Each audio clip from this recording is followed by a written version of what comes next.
d'emblée de devenir le communicateur privé du chef de l'État avec tout ce qu'il y a comme sécurité, tout ce qu'il y a comme service de renseignement et tout. Nous sommes dit, on s'engage. Et pendant la campagne, pour être bref, nous avons subi des humiliations de part et d'autre. Jusqu'à passer une nuit d'ailleurs à l'aéroport de Bangoka, dans une province où on n'avait pas de famille. Et un matin, j'ai eu à dire à mes 3 amis qui ont été avec pendant la campagne, si aujourd'hui, notre travail n'est pas reconnu, si aujourd'hui, tout ce que nous faisons, il n'y a pas un acte qui puisse nous encourager, c'est parce que nous sommes désordonnés.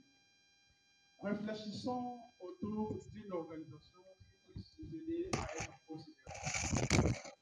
Le chargé de logistique qui est avec moi dans la salle m'a proposé un nom. Il m'a parlé des communicateurs de Félix Tshisekedi.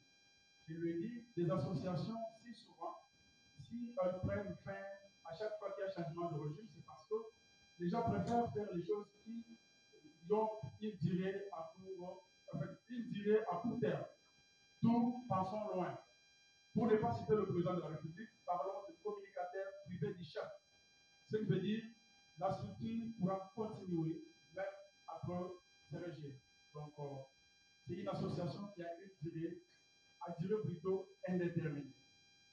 Nous avons produit les gilets, etc. Et il fallait aussi rencontrer certains services pour avoir accès à des activités de l'État, être aussi libre, surtout s'il faut travailler. Et nous sommes revenus à Kinshasa, il fallait maintenant rassembler les gens, il fallait expliquer aux gens la vision des CPC. Qui dit communicateur privé du chef de l'État, c'est quelqu'un qui doit faire preuve d'une bonne moralité, quelqu'un qui doit faire preuve d'un sens élevé de responsabilité. Parce que dans tout ce que nous faisons, on engage directement le président de la République.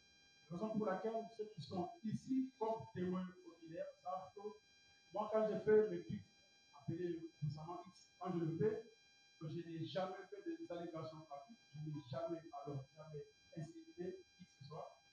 Je communique pour le président de la République. Point barre. On a essayé d'expliciter l'audition des CPC. Le CPC a pour mission de vulgariser et de promouvoir toute la réalisation du président de la République à travers l'étendue du territoire national. Le CPC doit lutter à vendre positivement l'image de notre pays à travers la réalisation du premier citoyen.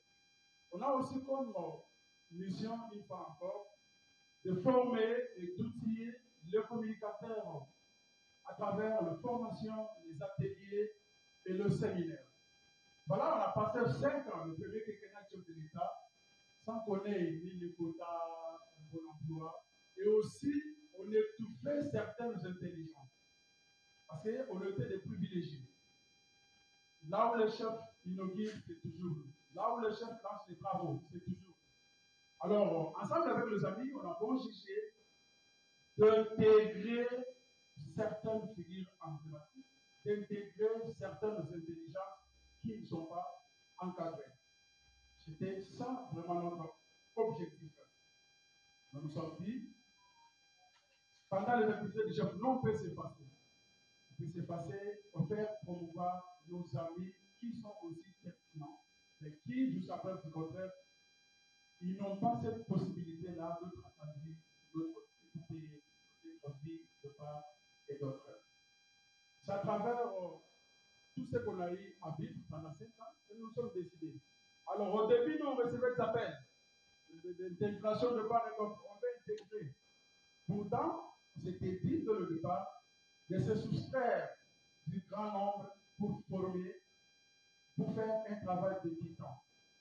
Voilà, le moment est venu où on devait vous présenter notre projet, où on devait vous présenter notre vision.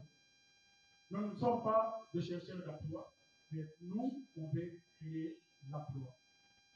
On ne veut pas être que demandeurs, nous, on veut être des entrepreneurs.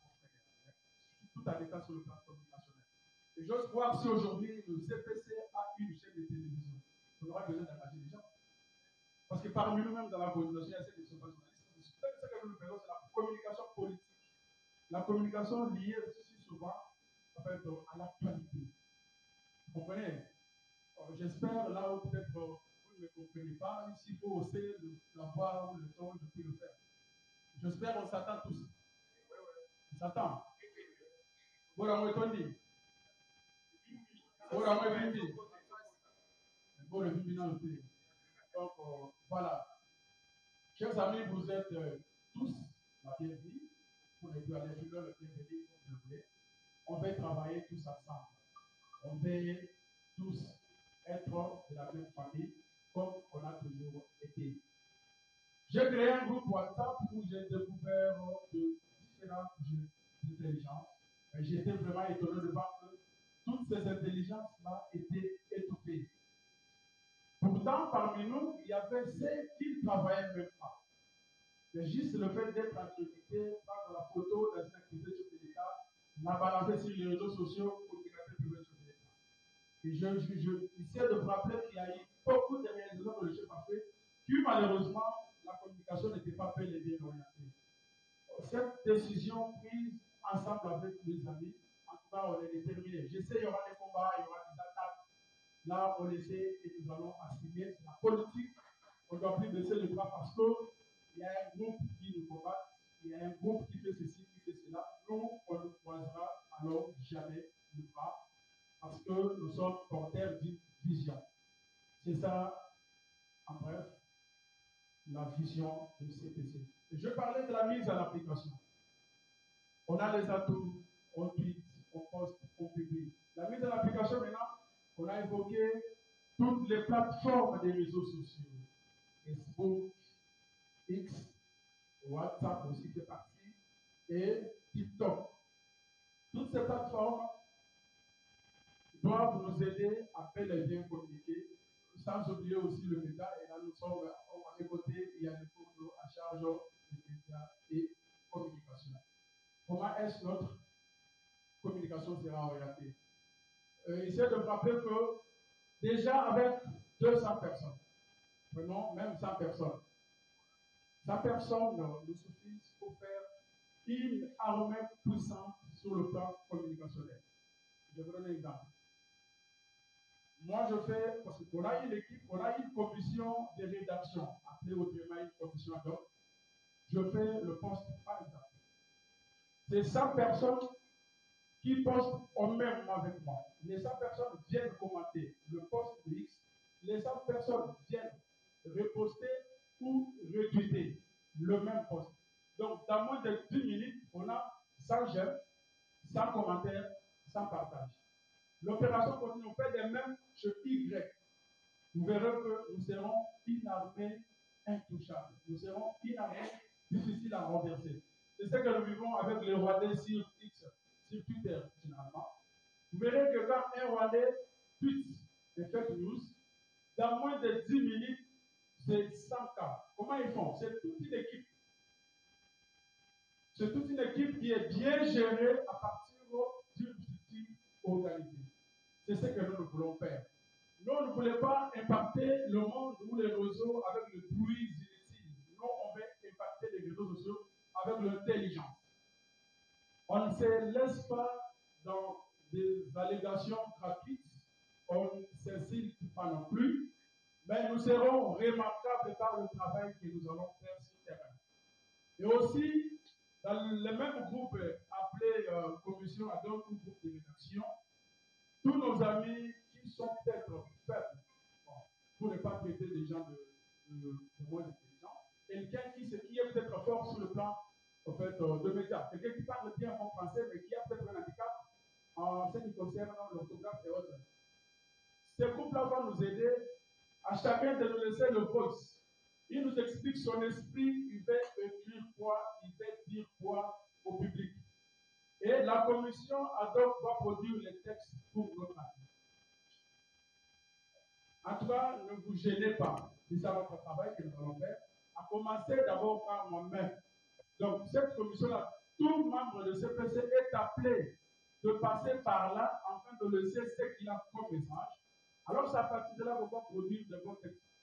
Ne soyez pas complexés. Même le ministre le font.